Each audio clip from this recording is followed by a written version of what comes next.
Bom dia a todos os ouvintes do nosso canal no Neve. Hoje daremos início e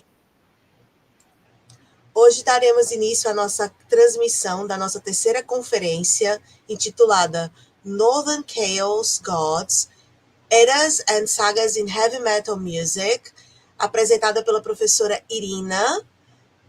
Vou falar um pouquinho, né? Vou apresentar a professora Irina Maria Mané. Ela é doutora em História pela Universidade de Bucareste.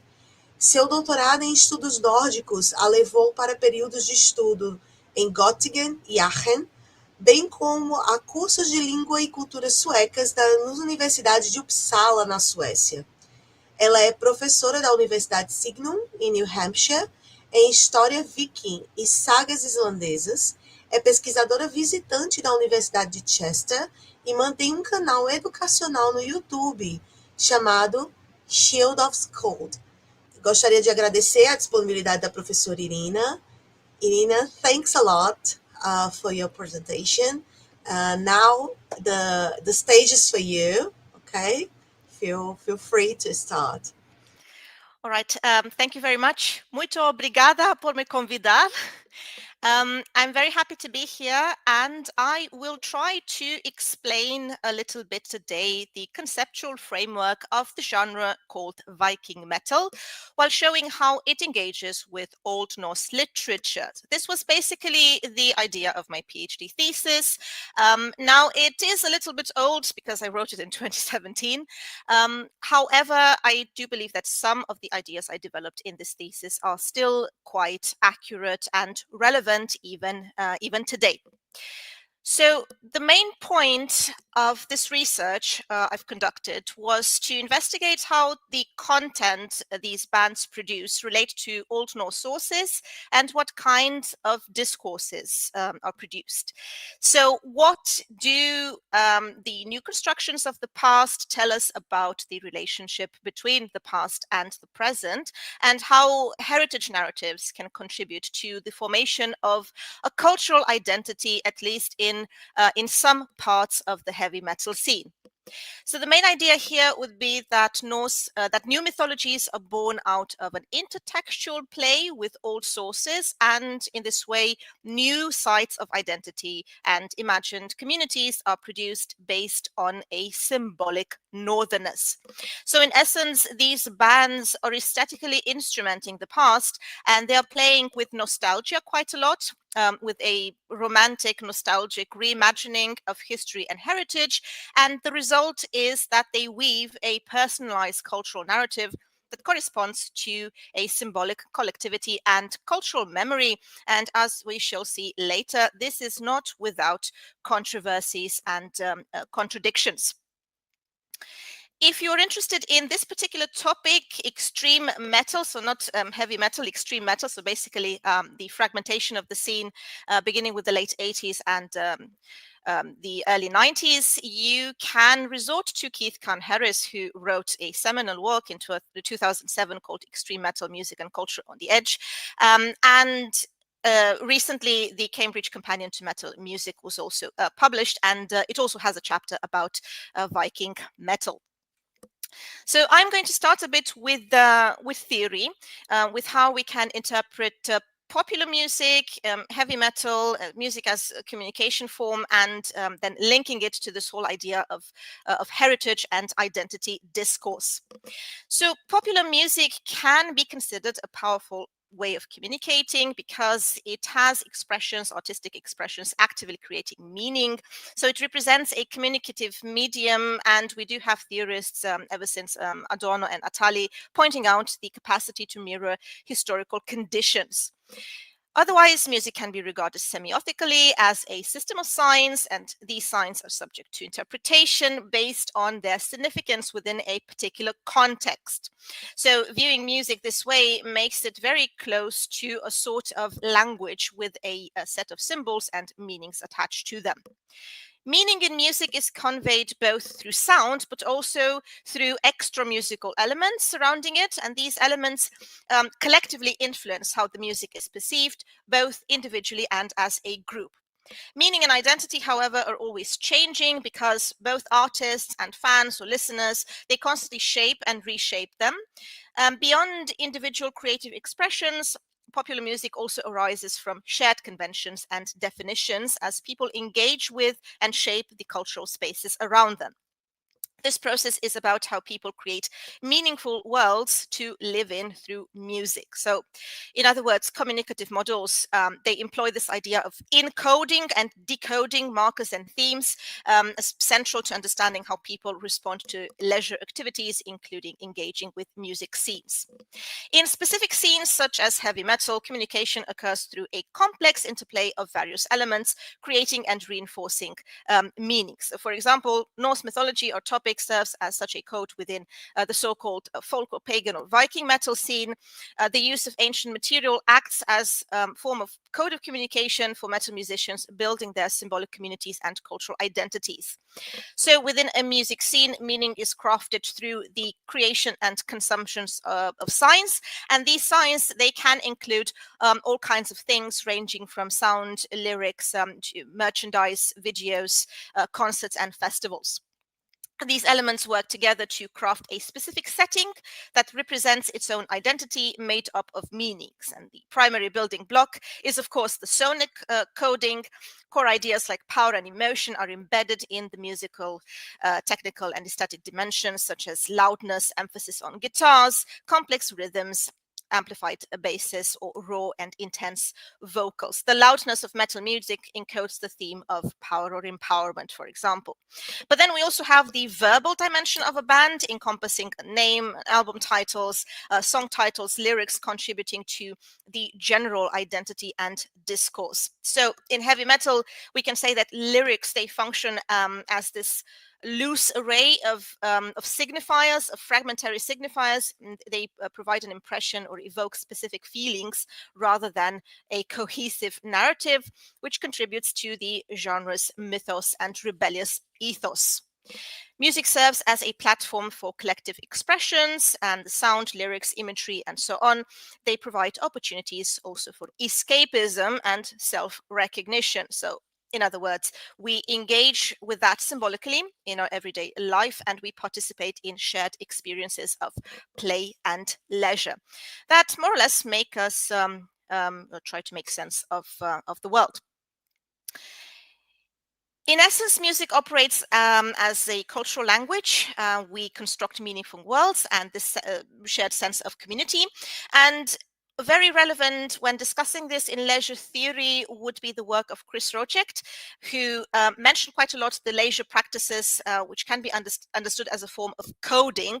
He uses the concept of encoding and decoding, essential to understanding how leisure identities are formed. So the way people engage with leisure, both mentally and physically, linked to how the representations are understood. So leisure and identity, we can say that it is organized by constructing and encoding various images of the self and the others, and this results in a series of myths and stereotypes that frame cultural trajectories. Metal scenes, such as those related to extreme metal, are examples of such shared conventions and definitions because they involve people trying to create meaningful worlds to live through music, and they craft a specific setting, they use a code of communication, and it is used to build this whole idea of a symbolic community. And related to that is also the very postmodern condition of this type of music. Postmodern meaning concepts like fragmentation or fluidity, identity construction, the blending of reality and fiction. We can also integrate the concept of liminality here, so the state betwixt and in between normal states, understood also within this context of postmodernity. So in the sense that this era is marked by a sense of disembeddedness and deterritorialization, signifying a breakdown of the traditional boundaries, such as national, ethnic, religious, cultural lines. So because these boundaries are blurred, between production and consumption, and between other categories such as work and leisure. This has facilitated a differentiation and de-differentiation of experiences. So basically, a disintegration that leads to a space where local identities, cultural fashions, fictions, and realities blend to form new meanings. So in a way, the whole postmodern era can be seen as one great extended episode of liminality, characterized by a suspension between the desire for well-formed narratives and the plight and delight of fragmentation. This creates a cultural landscape of fluidity marked by pluralism. So in essence, we are encouraged to play around with genres, images, and histories in a constant state of reinvention.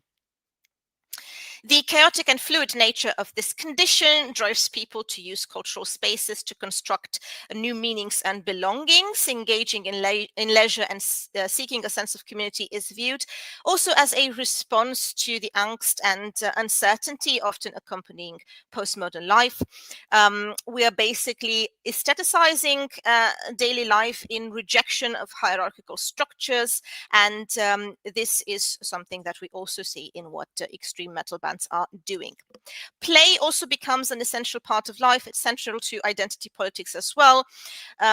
So in the sense, discussions around heritage also intersect with the fragmented nature of postmodern life. In other words, people are enabled to use leisure and play to build new identities, imagined communities, for instance, mythologies rooted in heritage narratives in this particular context.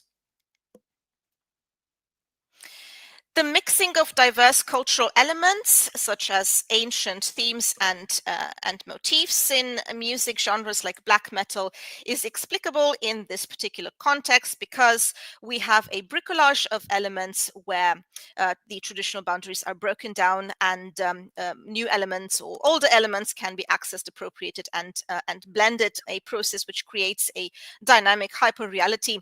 And this hyper-reality, if you will, you can link to Jean Baudrillard's concept as well of the world of simulacra, where images no longer serve to reflect realities, but rather mask the absence of it. And extreme metal, it also blurs this distinction between reality and fantasy. And pagan metal, for example, it appropriates constantly mythology and transforms older systems into new ones. So in other words, we are dealing with a conflation of art, religion, myth. And another useful term I'm going to come back to later is that of art religion. So Viking metal stands at the confluence between the cultural history of heavy metal and also the cultural history of Norse mythology and the Vikings, which is why we're going to discuss a little bit the evolution of heavy metal and extreme metal in order to better contextualize it. So heavy metal first emerged in the late 60s and early 70s, primarily in the UK and US. It originated from the broader backdrop of rock music, which was diversifying away from psychedelic music.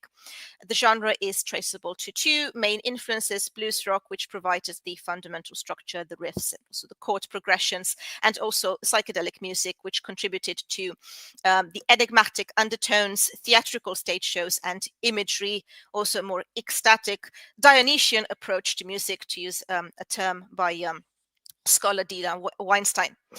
Early heavy metal was defined by a thick and massive sound employing amplified distortion, emphatic beats, guitar solos, dense bass and drums, vigorous vocals, and also a sheer loudness, elements which more or less remain seminal to the upcoming genres as well. The sonic power of the electric guitar, often heavily amplified, also becomes a key marker in the genre. And of course, we have some quintessential groups here that we should name. Black Sabbath, for example, originating from the industrial, gloomy environment of Birmingham, established a distinctively darker sound and aesthetics. The sound relied on downtuning and power chords and created an undertone of gothic horror. And then we also have the example of Led Zeppelin turning blues into something much heavier, contributing the gritty guitar tone and distinctive catchy riffs. And they were also vital in the cultural coding of the genre, introducing themes of fantasy, for example, also war and pleasure, cultivating the classical image of the metal god. And then we have the new wave of British heavy metal, Judas Priest, Iron Maiden, Def Leppard, defining the genre further on with faster tempos, reducing the emphasis on blues elements.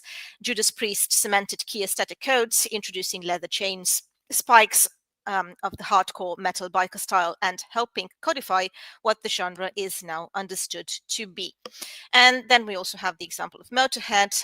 They also contributed to the encoding by bridging the emerging punk metal divide, inspiring the genre with sort of like an individualistic, rebellious ethos and a very high energy sound.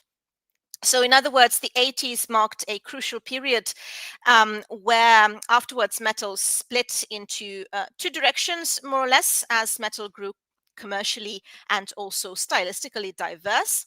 So first of all, we have the mainstreamization, if you might call it so, in the form of glam metal, especially a softer metal merging with pop and featuring a more melodic approach, achieving instant commercial success.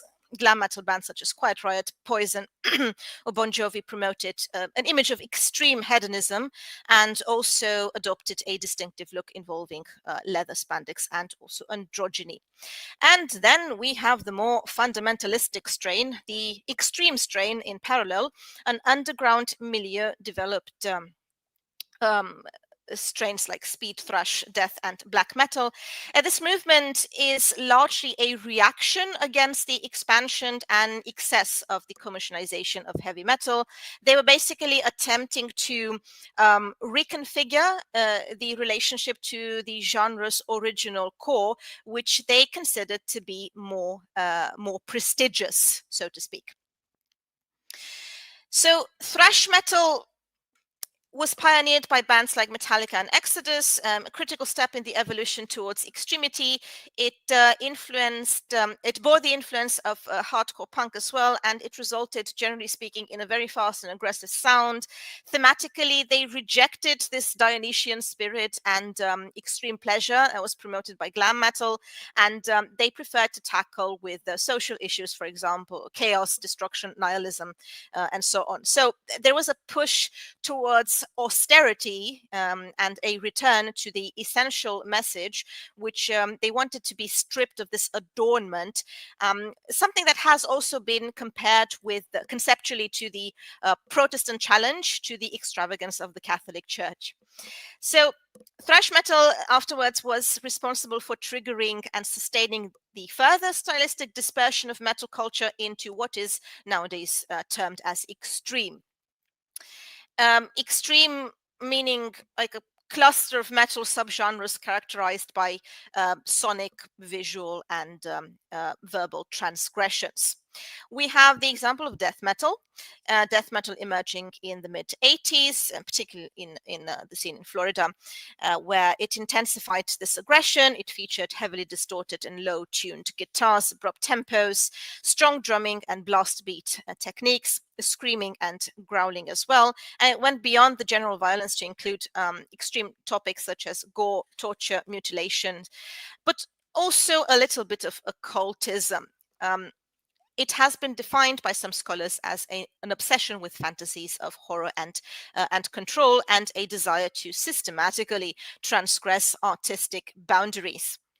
And then black metal, building on thrash and death, became sonically identifiable by heavily distorted guitars with tremolo picking, fast tempos, preference for lo-fi recording, shrieking vocals as well, to give this sensation of a raw sound.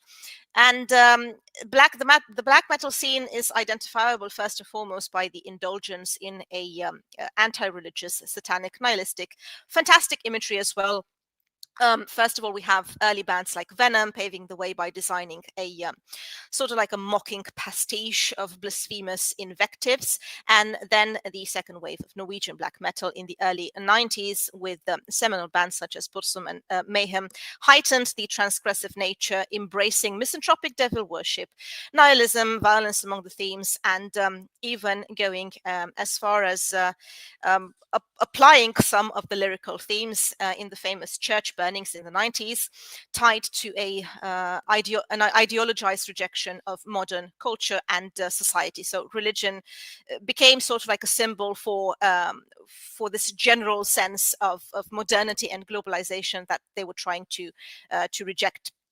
But then a shift occurred, and this is important for our discussion, the shift towards exploring ancient heathen themes, which led ultimately to the emergence of Viking or pagan metal. The development is quite understandable in the postmodern context of constant deconstruction and reconstruction, which often uses bricolage, so the blending of diverse elements.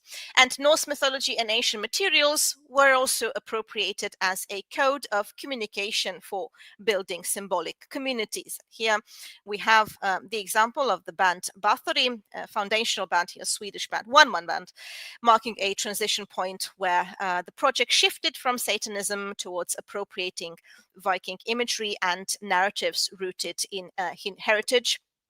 So in this sense, we can say that Viking metal is primarily a lyrically oriented category. It's also a bone of contention because many bands, for example, reject this term altogether. They prefer to define themselves sonically, so as death metal or black metal or whatnot, but not Viking, because Viking is like the motif and the theme, but it's not really that which defines this type of music in the best way. Anyway, as you can imagine, it draws heavily on Norse mythology, the Viking Age, and pre-Christian traditions to assert identity. But as far as I've noticed, they have like very specific elements they enjoy. They enjoy quite a lot certain poems which are found in the poetic Edda, especially the poems about the gods, the poems about the heroes, not that much. So we have bands like Enslaved, Einherjar, Amon Amarth, and many other examples attempting to construct so-called aesthetic paganism, as I termed it in this thesis, and an imagined northerness. And with it, they attempt to create sort of like mythologized golden age as well. Heroic ancestry is also quite a big topic. We can say that it also acts as a form of escapism, a critique of contemporary society, and instead, as an alternative identity, it offers an identity rooted in this idea of power and resistance and archaic masculinity or hypermasculinity. All in all, this whole evolution of extreme metal is not quite random, but it is rather a process of internal cultural evolution where codes are continuously maintained and broken by artists and audiences. Some of these genres have merged with the mainstream, some of them have disappeared, some of them have turned into something else. But at any rate, if we were to characterize the contradictory nature of this larger scene, we can say that it is a scene constantly seeking to transgress boundaries and simultaneously maintains rigid internal codes and standards of authenticity, identifying and excluding inauthentic outsiders. If you look at, especially at the black metal scene that developed in the 90s in Norway, that was perceived as a very elitist circle. It was a little more than a bunch of teenagers trying to out-evil each other. That was the thing, most definitely. But they're also trying like to construct this subcultural capital. And in order to gain access to it, you needed to prove your worth, and you could do so by transgressing not only sonically, but also verbally. sort of like constructing a type of counterculture, also using extremely controversial elements such as flirtations with national socialism, racism, ethno-nationalism, and so on. Not necessarily because they actually believed in that sort of ideology, but it helped them, like I said, to out-evil each other and project this whole image of the maleficent metal god or something like that. So it served as a space for creative self-expression and the building of new communities. And it also struggled with the reality of leisure as well, because in the end, structures of power do reduce cultural forms, tend to reduce them to commodity. The aggressiveness of it is also marked by a decentralization, and this is also seen in the general evolution from the blues-based heavy metal to the very fragmented transgressive soundscapes of extreme metal. And in this whole context, we can also place the reception of Norse themes as they echo quite a romanticized and revivalist trend. They're also filtered through the melting pot of previous interpretations and cultural references. And this whole idea also demonstrates that mythology has a fluid and dynamic nature, and it allows different symbols and narratives to be constantly recombined and molded to suit contemporary cultural needs. Now, if you look on the Encyclopedia Metallum, you are going to find, I think it's about 400 active bands nowadays. And you're going to find examples of Nordic inspiration in a couple of contexts. First and foremost, in the names of the bands. So Einherjar, for example, or Helheim, Völuspá, Dyrfingr, and so on. But they also reoccur in the creation of logos, for example. If you look at the album art from different bands, you're going to find reconfigured and recombined symbols such as enslaved using a Thor's hammer and Mjolnir in the middle of a geometric pattern with two dragons. And then you also find runic symbols, or better said, symbols inspired by runes, because many of them don't really make sense linguistically. They're just used to like transmit this idea that yeah, this is us, this is what we're doing, we're playing with this sort of like Vikinghood imagination. Also, well-known symbols from Norse mythology are reconstructed or deconstructed. Falkenbach, for example, is a band from Germany, introduces Yggdrasil in the concept art, also works a lot with wolves, ravens, and so on. And we also have concept albums dealing exclusively with adaptations. Some of them, if you look at the lyrics at least, they are engaging with the material on quite a deep level. I was also like pleasantly surprised to see that. Like, they do know the material, they do know the Völuspá, the Hovamál, for example, Grimnismál and Vafthrudnismál, which I think they are the poems from the Poetic Edda which are most used by them.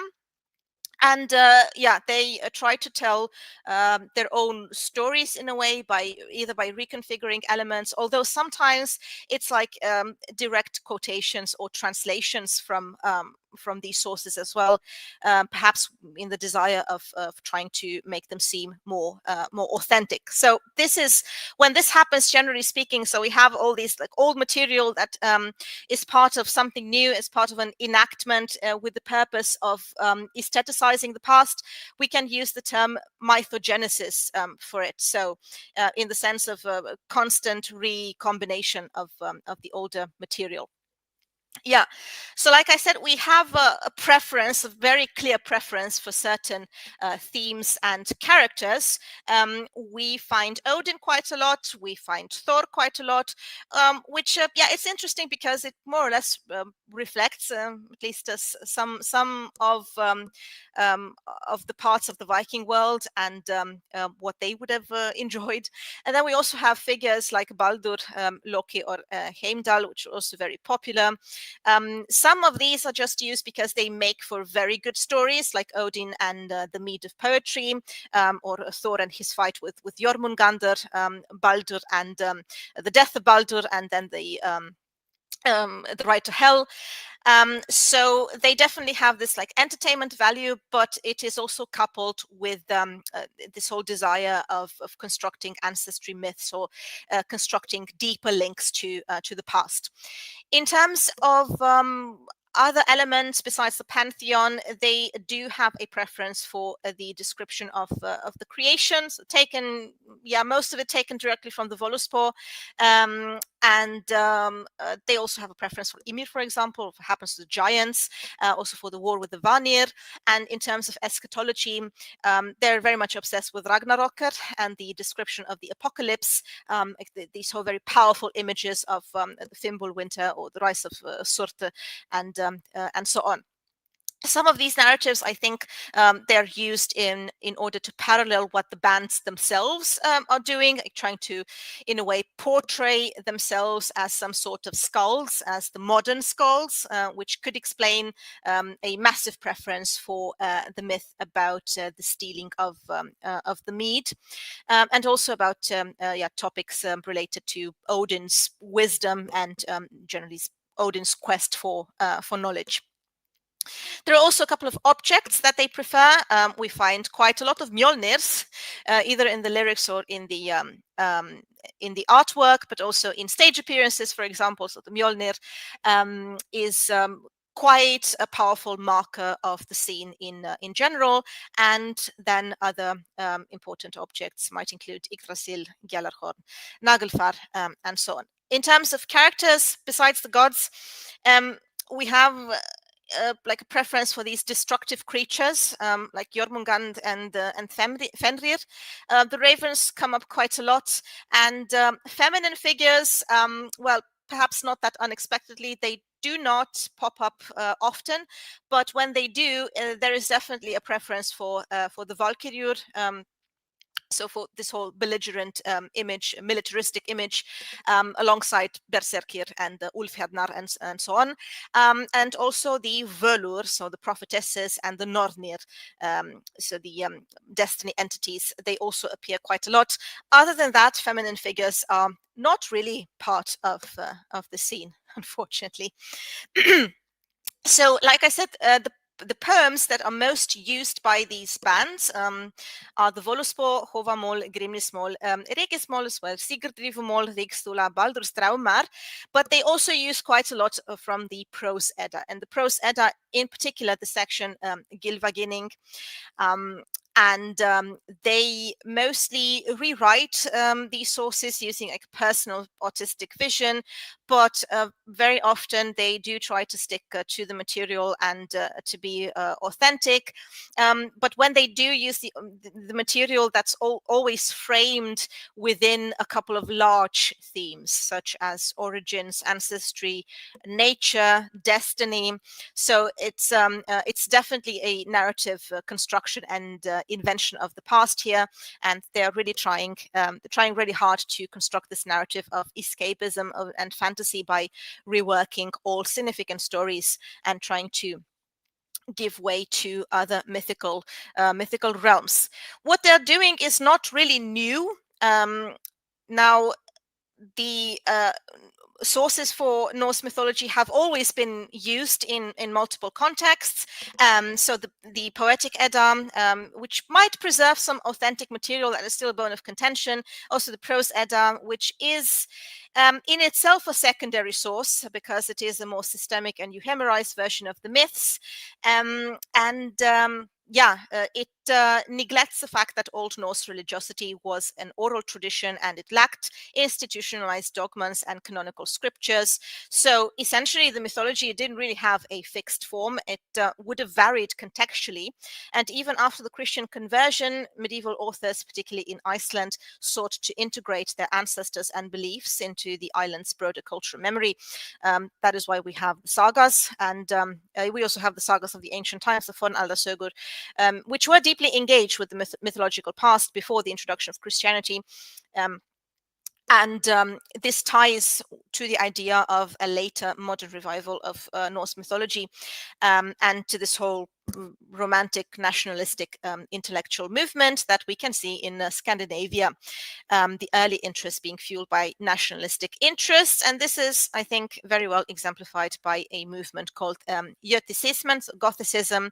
And you have scholars such as Johannes Magnus and Isaiah Tainer using old Icelandic texts as myths of origin for the Swedes to legitimize national greatness.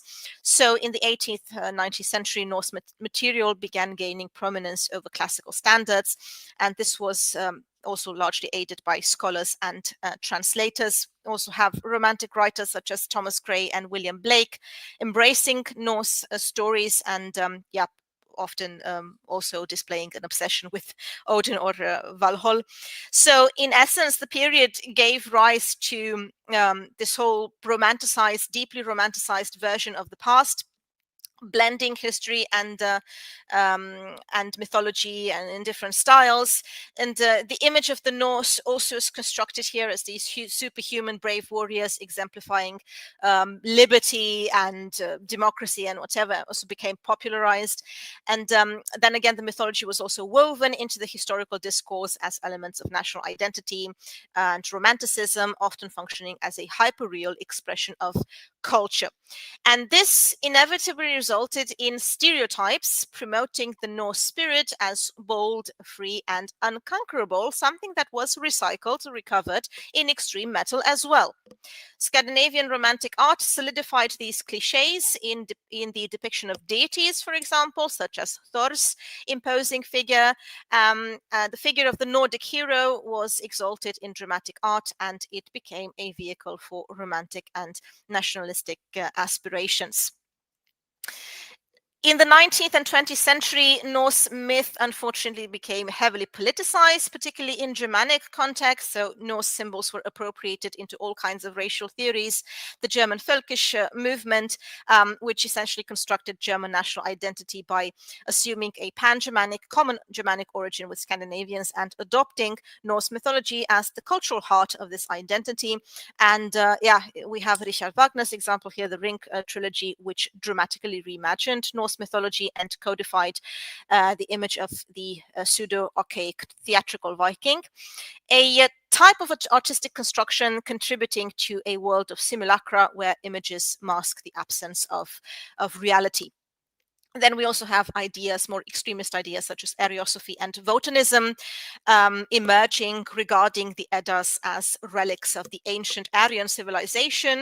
We also have secret societies, such as the Thule Society, using Old Norse names and imagery to spread National Socialist ideology. So the themes of rootedness, conservative, anti-modernist tendencies, and the organic connection to the land that were encoded in Norse myth reception were used to support highly politicized far-right interpretations. And the history of political misuse placed Norse antiquity in a very delicate position due to the heavy ideological load. Now, in contemporary culture, Norse myth continued to evolve.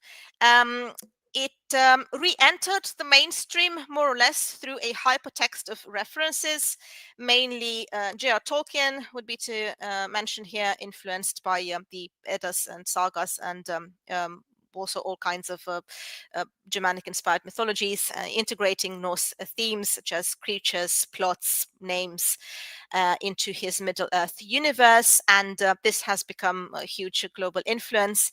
And then Nordic references began to abound in contemporary popular culture, including fantasy literature, role-playing games, comics, cinema, whatever you can think of, and also an iconography often centering on this whole imagery of power and heroism in a sort of neo-Wagnerian fashion, if I might call it that.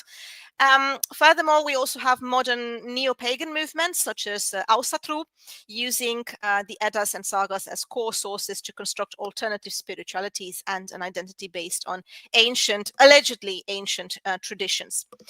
Now, this is understood as, this can be also understood as an attempt to proclaim openly what was once prohibited, but at the same time, it is also an attempt to distance yourself from the politicized images and trying to focus more on a spiritual approach, on a more emotional approach of this type of history, basically conflating poetry and myth and history, religion in this whole postmodern context.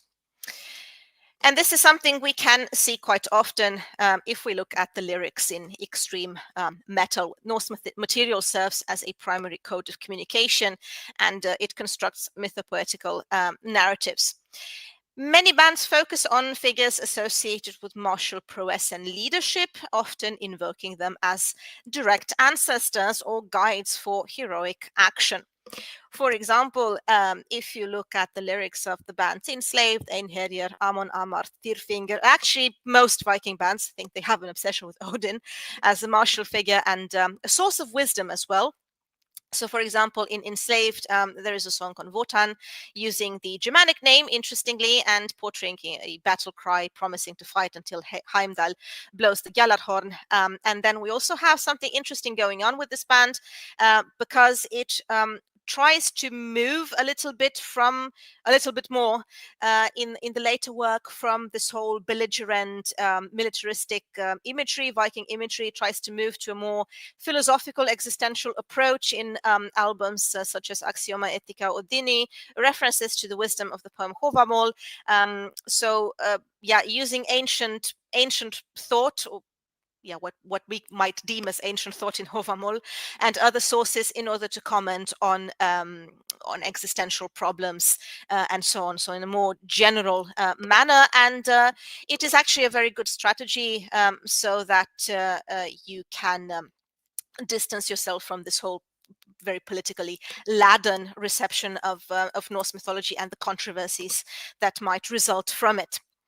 The band Einherjar, it uses a lot the imagery of Odin, but also of the Einherjar, as the name of the band itself suggests. We have songs such as Dragons of the North, featuring Odin as a sort of like empowering figure, channeling his his wrath against Christianity. And members also adopt pseudonyms as such as Grimnar and Ulvar, deriving from wolf. And Amon Amarth, you can again find Odin and Thor. A lot of lyrics glorifying the Vikings fighting for Odin. Also using his name Igr to amplify this sort of like a dismay and mayhem. Also, Thor is celebrated as a champion and a guide. Thor guides our ships with his strong hands, for example. Songs such as Osa Thor, depicting him as a giant slayer. And so on. So this belligerent imagery is very much integrated in the cultural identity of the band. In Tyrfingr as well, you can find songs such as Ruler of the Gallows, Valder Galga. It's actually an album, and it features songs adapting Hovamol, detailing Odin's sacrifice, for example, to gain the runes and hidden knowledge. Monagarm uses Mjolnir as a transgressive symbol, celebrating the hammer crushing the cross. So there's definitely a very anti-Christian stance in all of these bands. Something you can find in other bands such as Black Messiah and Tyr, summoning, for example, the son of Hymir and conqueror of Garm. So Tyr is not really a very used god in comparison to Odin and Thor, but he does feature quite a lot in comparison to other characters. That you can find framed as a sort of part of a heathen pride, which is also the title of a song by Falkenbach. So this whole idea of constructing a raid against Christianity, initiated by some form of prayer or lyrics that are meant to look like a prayer. Ragnarok is also featured heavily, so kinds of figures of chaos and destruction to symbolize the inevitability of change, and also because they make for very good stories. So in Monogarm, for example, you can find the wolf. Actually, the name of the band refers to the wolf destined to devour the moon at the end of the world. We have songs such as Fimbul Trollet, referencing the Fimbul winter, the deadly cold preceding Ragnarok. Other elements in the band Helheim, for example, which references hell, the underworld realm. You have a song called Jormungandr, recounting the adventures of Thor with the Midgard serpent, focusing on this whole idea of devastation and also demonizing the serpent as the lord of the deep. In Amon Amarth, here you can find topics related to Odin's fatal encounter with the wolf Fenrir, echoing the prophecy in Völuspá. You also find a reworking of Hermod's right to hell, for example, outlining the story of Baldur's death, so Loki's treachery, and Hermod's subsequent journey on Sleipnir to the underworld. Loki is also very much present here as a vehicle of chaos, and they usually combine the Christian devil imagery with Norse myths about his duality and his role in Ragnarok. And Ragnarok can also be used in a more sort of like metaphorical millenarial way, as the idea of a mythical regeneration where you can explore a future of the past. So the pre-Christian past is revived. It has to be revived as a form of regeneration. Related to that, we also have a lot of cosmogony and wisdom being explored. They retell foundational stories about creation and the acquisition of knowledge, often adapting, blending, or simplifying complex narratives. We have examples of creation and divine history in the band, in the lyrics of the band Odrerir, German band. Weltenanfang, for example, the beginning of the worlds, describing the cosmogonical myth, quite close to the source from the endless void, and they use all the fitting elements, Ginnungagap, the cow Outhumbla, Odin Vililve, and so on. And they also detail the war between the Vanir and the Aesir, including elements such as Gulveig as the cause of conflict. They pretty much use the structure of Völuspá. Enslaved, again, they do have this sort of like more shamanistic approach. They have a song called Jotunblod, for example, using the creation story to assert that the giants are actually the proud fathers of humanity, linking human nature to the elemental forces that birthed Ymir from the conflict of ice and fire. And like I said, the myth of the Mead of poetry is also very much enjoyed by these bands. The myth of the murder of Kvasir by the dwarves, and then Odin's theft in the guise of the eagle, emphasizing cunning and the acquisition of wisdom, as sort of like a parallel to perhaps what the bands themselves are doing, as they represent themselves as the followers of Odin, and ultimately imbued with poetic inspiration. So a lot of these topics may be used in larger myths. They construct larger myths, such as the myth of the Ilo Tempore, like the past that needs to be revived. And here we have an example from Einherjar, Balladen om Bifröst. Der nye tider ska fylla mans minne, och gamle sangar ska syngas och om igen. Ord om dig ska aldrig dö, I ärefull eftermäle. So this is something that echoes Hovamol very much. But it is reframed in the sense of a recovery of the past, of a necessary recovery of the archaic past that stands in stark contrast to the present, and thus needs to be revived, because it is the only one that can provide meaning and sense in the contemporary world. So, as you can see, it's largely a neo-romantic approach of these pagan mythologies. They're very useful for these bands because they provide a powerful and transgressive symbolic resource, allowing subcultures to articulate opposition to society and construct meaningful alternative identities, which is in a way very paradoxical if you think about it, because extreme metal itself is a product of modernity and technological advancement. So in this way, it is quite a contradictory genre. Pagan antiquity, like I said, the Viking Age in particular is selectively reinvented and mythologized as a primordial time, often framed as this whole idea of the golden age, filled with heroic vitality, honor, ancestral powers that need to be rediscovered, positioned against the perceived decline and corruption of modernity. So it functions as a code of communication, as a resource for heritage discourse, and it allows these musicians to build their own mythologies and symbolic communities and cultural identity rooted in an imaginary ancestry, conveying this whole idea of northerness. It is in a way fulfilling the desire for rootedness in face of alienation and what they perceive as the negative effects of globalization. So the past is essentially treated as a hypertext, a flexible networks of narratives, images, and interpretations.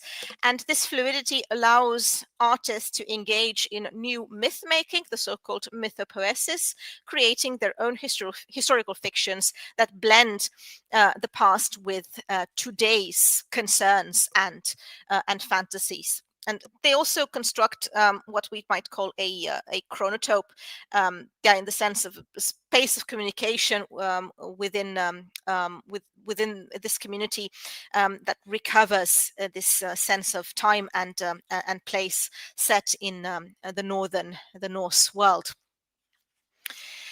Now, you might be wondering about the sagas, because I've talked a lot about the Eddas. Unfortunately, the sagas are not really that used, or they're not used extensively in this sort of genre, which is an interesting question in itself, with regards to why they are absent, or are they used at all, or how they are used. Well, you can find bits and pieces of them. For example, the name of the band Tyrfingr is derived from the enchanted sword that appears in Norse sources such as Hervara Saga or Heidreks. And you also have a couple of characters, it's not very many of them. Eric the Red, for example. Eric the Red is quite enjoyed by these bands, such as the Faroese band Tyr, which also has an album based on, very loosely based on the saga of Eric the Red. And more generalistic approach, like, for example, the lyricist of the Icelandic band Skálmöld, he said that he used content from both the Eddas and the sagas, but if you look at the lyrics, you're going to see that it's again more the Eddas than the sagas, which is quite interesting because Skálmöld is an Icelandic band, so you would expect a little more from the sagas. There are some bands which integrate specific historical events sometimes. So Amon Amarth, for example, incorporated an event resembling the Battle of Futavik in 1134 in the song The Beheading of a King. And the band Windir explored historical events like the Battle of over Sognefjord in 1184. But other than that, there is not really that much here. You do have some mythical figures who fit this whole picture a little better, such as the revenants, who are called draugr in the sort of lyric. They appear, so the revenants are very common figures, appearing both in the family sagas and in the legendary sagas, and Erbygja saga, Grettis saga, and many other examples, but they're not really designated as revenants. However, the term draugr I have seen a couple of times in these lyrics, and they kind of add a bit to this whole terrifying mood that they're trying to enact. Now, I think the major difference lies in the narrative function of the two sources, because the Eddas, and in particular the mythological lays, so the lays of the gods, they provide a more fitting raw material for this whole construction of mythology and escapism, whereas the sagas are a little bit too anchored in a very specific past. So Viking metal demonstrates a pronounced focus on the lays of the gods and a striking absence of the heroic poems. And this was actually something I've been struggling with, because I would have expected, for example, to find more of Sigurd in the lyrics, or more of Helgi, because they make for good stories as well, and they could have been used as some sort of narrative. But then they're not. Like the lays of the gods are definitely preferred. And I think the reason for that is because they do have this ability to provide a grander, more universal narrative about events that seem larger than life, like Odin and Thor and Ragnarok. They're larger than life characters and events. So because the sagas and perhaps also the lays of the heroes are characterized by being a little more anchored in real places, so at least the sagas of the Icelanders, where you have a plethora of names and place names and so on, because they're tied to these very concrete genealogies and farms and legal disputes and these very terrestrial concerns, they might have been perceived as a little too grounded in reality, which is why they might have been avoided. So, in a way, it would have narrowed down the imaginative field for the metal artist, because it pinned the listener to one specific place with a very particular history, and they strived for a little more generic atmosphere for this whole mythologized idea of the North, like a mythologized time and space unity defined by wilderness and chaos and so on. So they were more useful. The Eddas were more useful to create that sort of hyper-real feeling and a space of dark leisure where the present and past were blended. And that purpose was definitely better served by the cosmological scope of the Eddas than the more localized focus on of the sagas. So in summary, while they are occasionally used to provide sort of like a little bit of historical realism or specific heroic tales, the preference is for the Eddas because of their focus on the gods and cosmology, capable of offering more universal mythological scope necessary for the genre's escapist identity construction. We can say, in other words, that the adoption of pagan themes is an act of discursive transgression in escapism. So, in other words, a rebellion enacted symbolically through lyrics, sound, and visuals, rather than purely religious adherence. Actually, many of these bands, they don't really declare themselves to be religious at all, which is why I call this aestheticized religion or religiosity. So it must not be taken at face value. At any rate, the pagan past is used to provide an alternative sphere that challenges acknowledged regulations of society. And the most potent form of this sort of transgression is the explicit rejection of Christianity, which is viewed as hegemonic, foreign, and intrusive, something that corrupted the true nature of the Nordic spirit. So it is used to replace the Christian framework, achieving a cultural separation and defiance.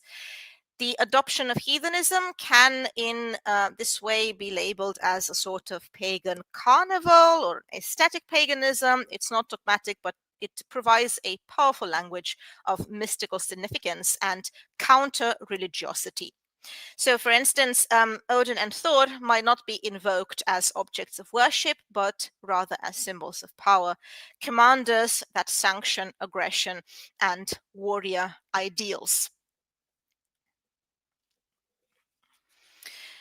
So, to sum it up, I think a very useful term to describe what is happening here is mythopoesis. This refers largely to the creative and discursive framework through which myth is generated and transformed, specifically by utilizing, in our case, Norse literature, to construct a highly personalized cultural identity. In essence, it is a process by which artists in the genre move beyond merely referencing ancient Norse stories to actively reimagining and reinventing them, positioning them as meaningful narratives in a modern world and for a modern countercultural audience. So it is a discursive framework where myth operates. It's a form of mythography where the past is repurposed and reimagined for a contemporary purpose and audience. And rather than treating Norse mythology as a static historical material, mythopoesis views it as an ongoing process that is continually being adapted and reinterpreted by artists and audiences, involving the creation reproduction and transformation of a narrative that shapes a worldview and simplifies complex ideas into more powerful metaphors. Pagan myths offer a set of themes and markers, such as the myth of the warrior, the myth of ancestry, or the myth of location, that enable individuals to construct an out-of-the-ordinary self-awareness and self-recognition.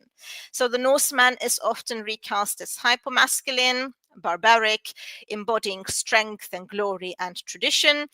It is in essence the adoption of a persona, of the archaic identity, a form of gender performativity and self-representation that enforces a traditional masculine ideal, contrasting with the perceived decadence of modern society.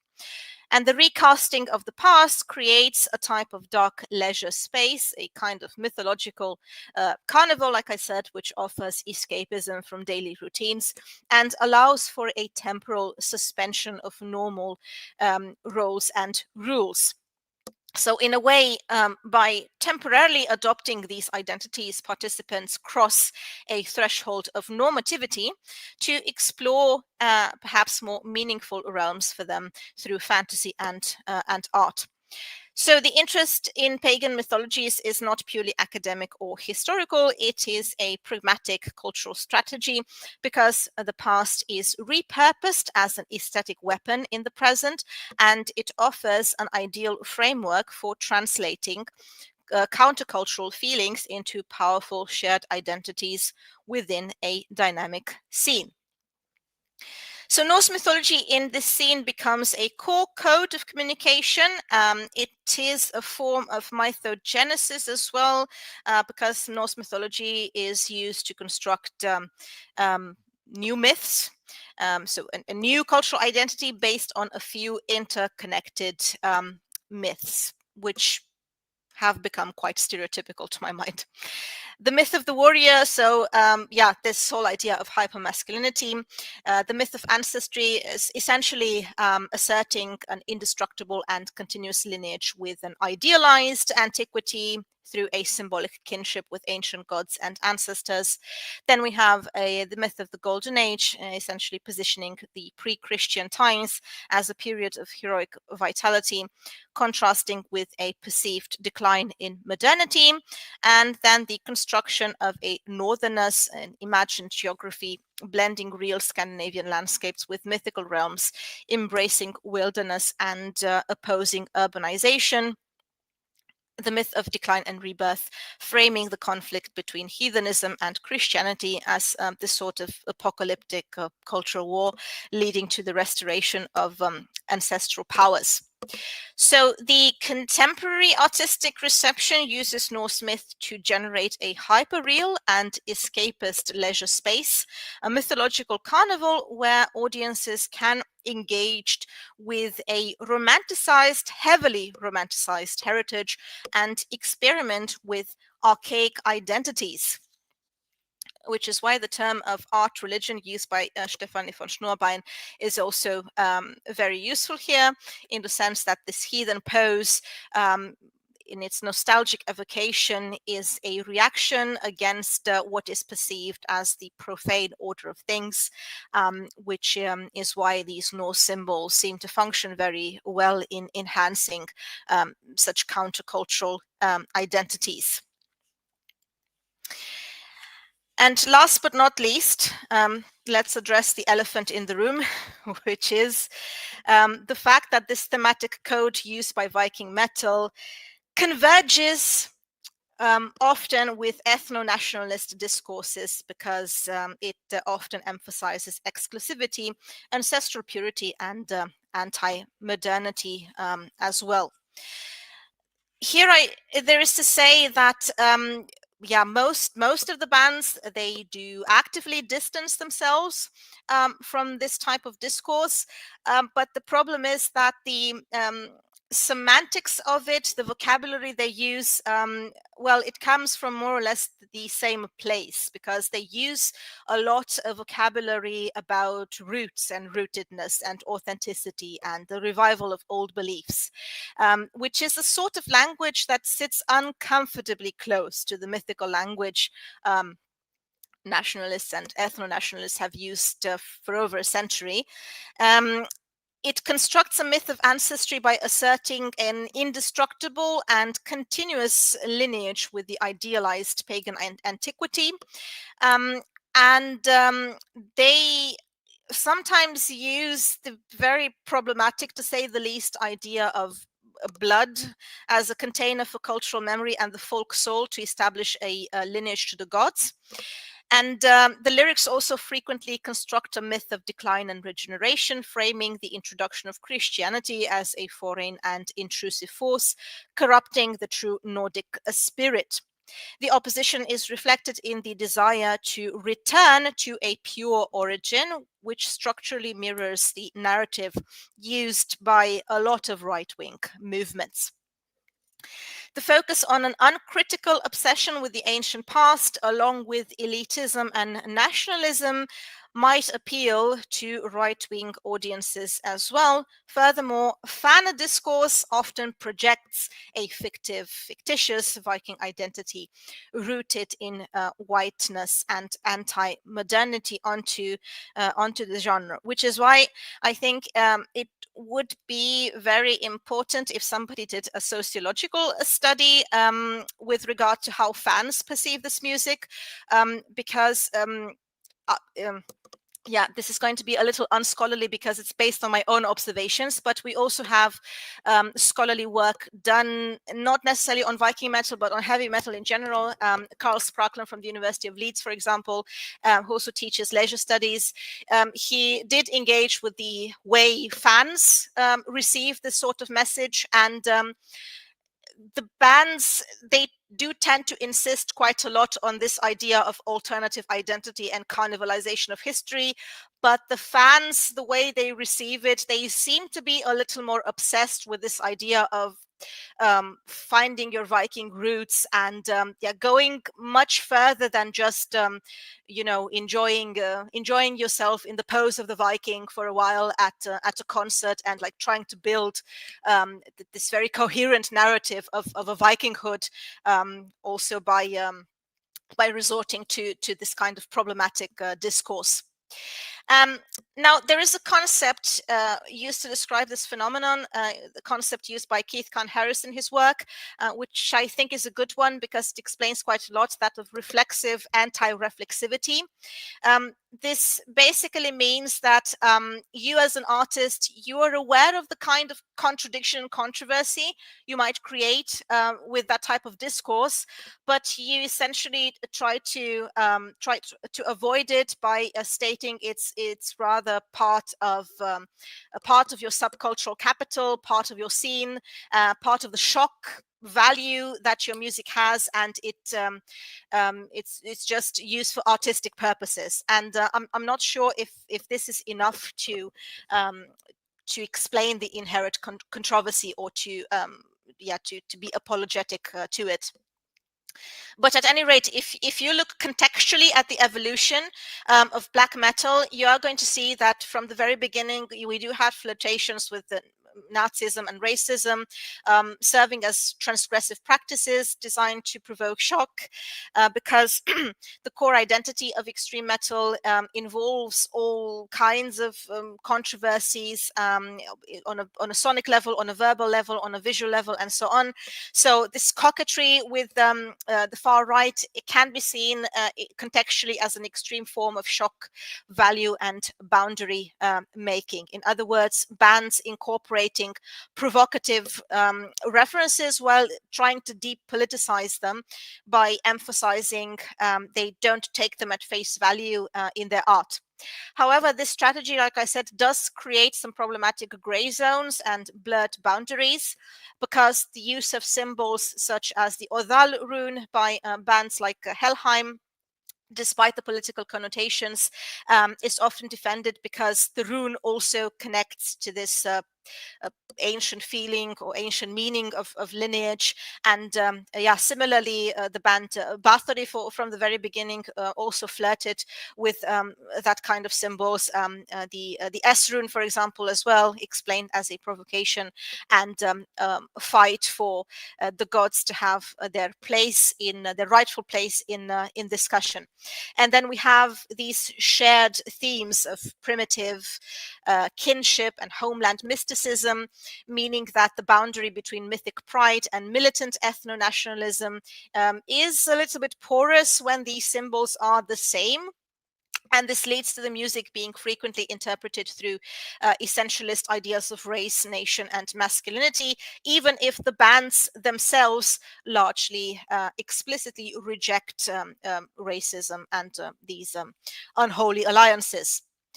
Now, these gray zones within the broader scene have historically facilitated the emergence of a smaller but very contentious scene embracing overt, explicit ethno-nationalism and racism, transforming the pagan aesthetic into a political tool. It is the so-called National Socialist black metal. It's a subgenre that reduces Norse elements to political assets, involving a militant incorporation of these unfortunate ideologies, resulting from figures such as Varg Vikernes from Bursum, who transformed essentially into a pagan national socialist. And then we also have Rechtsrock, the right-wing rock, also using Norse symbols, most aggressive images of Odin or Thor, to indulge in narcissistic fantasy of omnipotence.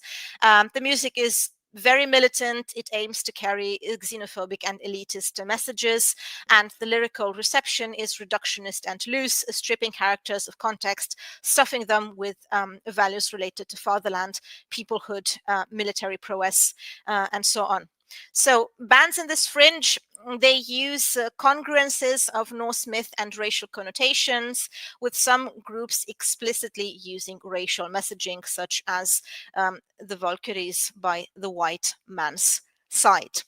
So it is, in essence, also a scene filled with these contradictions and controversies.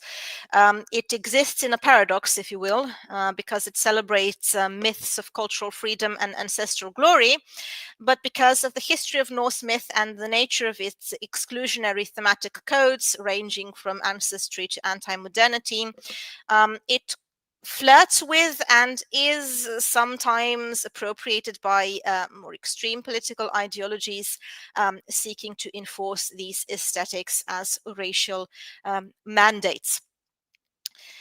But in essence, if we look at the whole context of the development of the scene and the lyrics as well, and the whole artistic universe, it is in essence an interplay with myth and history, ultimately desiring to entertain.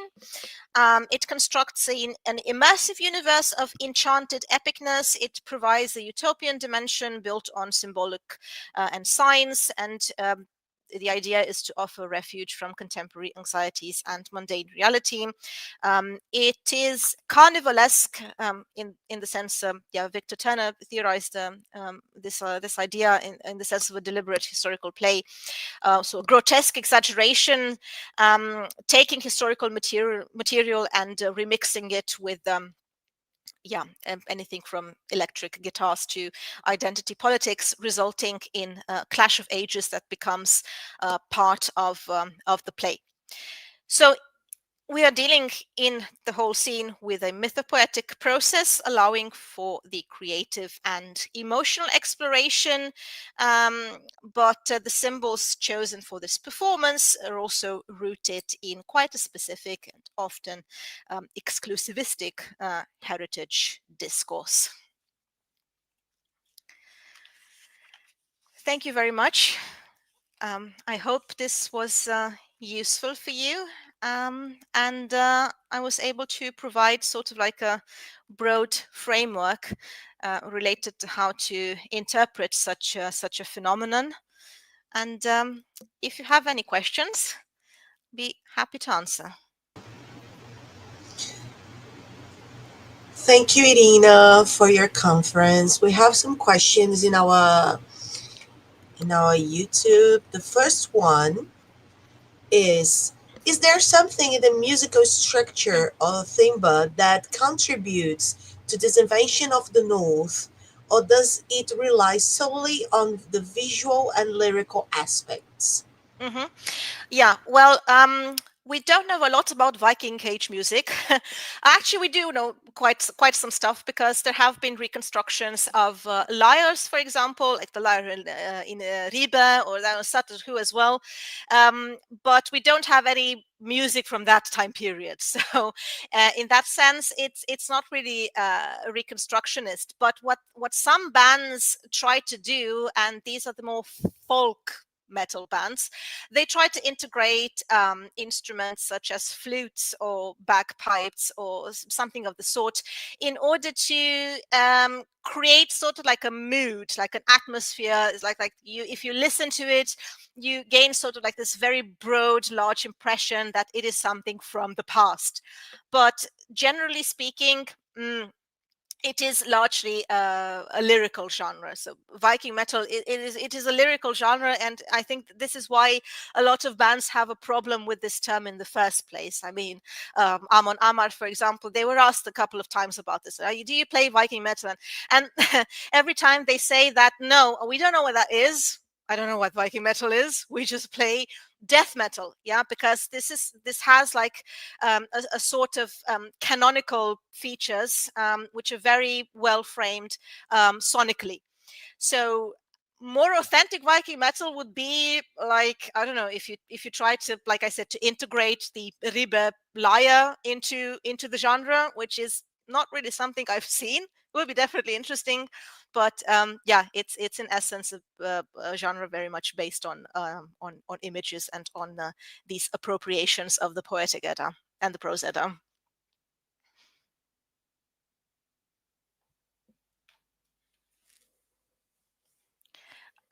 I don't think I can hear you. I'm sorry, I forgot. What's the deal with the bands like Heilung? They are not heavy metal, but they are quite relatable to the public.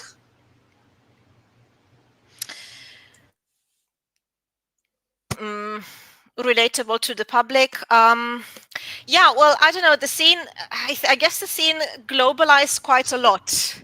And there are a lot of bands that are relatable because maybe they're more generic, or the topics they have been appropriating became very much ingrained in popular culture discourse as well. I mean, there are all kinds of intersections. There are intersections between Viking metal and this whole general Vikinghood that has been promoted in popular culture since forever. And yeah, I think some bands have definitely gained this sort of like global aura, which is, again, I mean, to me, it's also again a big paradox, because I'm thinking sometimes, how does someone coming from Africa or, I don't know, South America, can relate to these bands?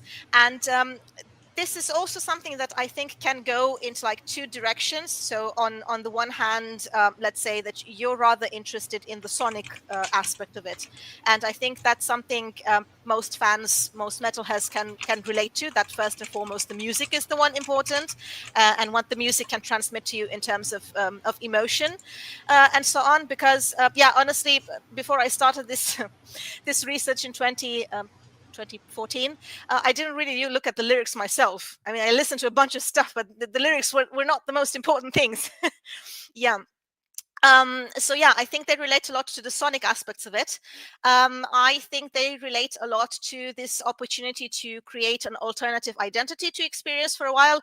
However, in later research, I've also seen this idea, but like I said, this is something for sociologists to do. I've seen this idea that a lot of people are really trying to figure out whether they have Viking ancestry or not. Like in multiple ways, and maybe looking for some Swedish or Norwegian ancestors from the 19th century, and then based on that try to like make these very over the top connections to that sort of image, which is highly problematic. But yeah. Thanks a lot. The next question is, as you mentioned Romanticism and Wagner, this compost is usually associated with the far-right thoughts, and he used the Old Norse mythology to reinforce the idea of superiority of Germanic people. Do you think that the use of this mythology nowadays by these bands is somehow reinforcing this kind of thoughts or not? Mm-hmm. Yeah, I try to touch a bit on that. So my general impression is that there is a difference between the way the bands are trying to frame it and the way the fans react to that. Because the researcher Carl Sprackland, he tried to investigate this, and his conclusions are well, quite alarming, if I might say so, in the sense that the audiences are rather more obsessed with this whole idea of lineage and Nordic blood and whatever than the bands themselves. But the problem with the bands, at least in the interviews I've read, is that they also sort of insist on quite problematic aspects, such as I think it was an interview with Black Messiah that I saw, which is a German band, by the way. I think that's relevant because they said something like, yeah, we're using this type of material because we're convinced that most German people don't know anything about their own ancestry. I'm reading that and I'm thinking, that's something very controversial to say, but like linking Norse mythology to Germanic ancestry, that this is something I've seen before and it did not end up well. So the problem with them is that they're coming from the same place. They're coming from the same place of romanticism and romantic revivalism. And whether the bands themselves were aware of what Wagner, I mean, they definitely were aware of what Wagner did, but how much Wagner influenced them is very hard to tell, because in the case of Scandinavian bands, they would have had access to other material as well, like ranging from school books talking about Norse mythology and Vikings to comics and all kinds of cultural references they would have grown up with. So it's very difficult to say which one had the deepest influence. But yeah, in essence, I think it remains one of the main controversies and paradoxical aspects of this genre. And yeah, like I said, that a lot of these bands, they are trying to distance themselves from that sort of appropriation. Some of them were strategic in that. So the band Enslaved, they really went in this whole philosophical existential direction, and they changed quite a lot, both in lyrical terms and sonical terms. But yeah, you do have the problem that it is the same seed you have there ultimately. Okay, thank you. There is another question. So the mythology is used as an anti-Christianity context, as they observe that Christianity is the other who erased the ideal of power brought by the pagan religions, and the pagan gods are brought not to be worshipped, but to reinforce the force and power of the people's heritage.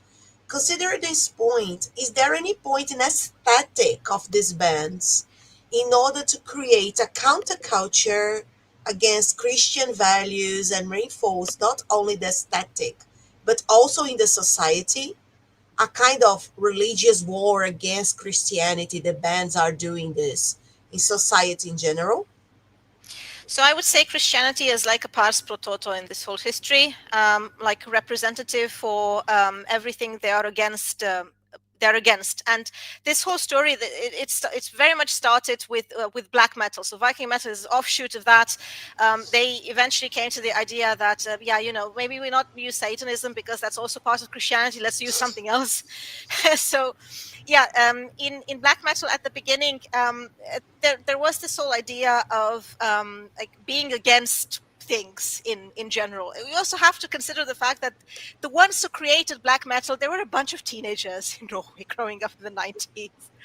Yeah, and I mentioned this before, but this had a lot to do with subcultural capital. Like there were like this very small group centered around the Helvete Circle. It was this club in Oslo, in the 90s, and it was a very exclusivistic vision of humanity. You know, yes, it was like a reaction against commercial metal and what they perceived to have been a complete disaster in the evolution of metal, becoming this like very glamorized lifestyle and so on.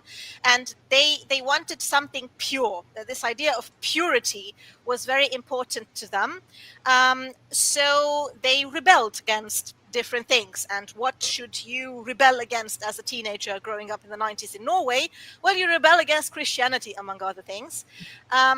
But it essentially evolved into this like pagan direction. That was the doing of Vad Vikernes from Bursum, and the whole evolution of the black metal scene, I think, is a myth in itself. I mean, because it did not in the 90s in Norway. It was not just limited to a bunch of teenagers trying to create these evil personas, but they actually did something like in practice. Yeah, because Vad Vikernes, like he murdered Euronymous from Mayhem, and that in itself that became like a myth, like a foundational myth of this genre. And if you read the Norwegian press from the 90s, for example, it is filled with elements going into this direction, that these kids were a group of satanic worshippers and so on, which was not, I mean, I don't think they took it seriously, because if you look at the biography of Euronymous, for example, what was his name? Øystein Aarseth, I essentially picked up what was considered the most evil in history in order to form an identity. Like first he was a communist, and then he found Nazism, and then Satanism, and all grouped together because these were like very taboo topics. So it was like trying to be as taboo as possible back then. So I think anti-Christianity was something that really makes sense in the whole context of the evolution of the genre. Did I answer the question, or was it? Yes, that's it. Okay. Okay. I don't think we have any more questions. Well, as we don't have any more questions, we would like to say thank you, Irina, for your conference. And let me just invite people, let me speak Portuguese. À tarde nós teremos, né, a continuação do nosso evento. Então, eu gostaria de convidar a todos que estão nos assistindo para que hoje à tarde participem das nossas apresentações. We would like to say thank you for Professor Irina. That was such a great conference for us. And that's it. Thank you very much. Thank you so much for listening. Muito obrigada. Nós que agradecemos.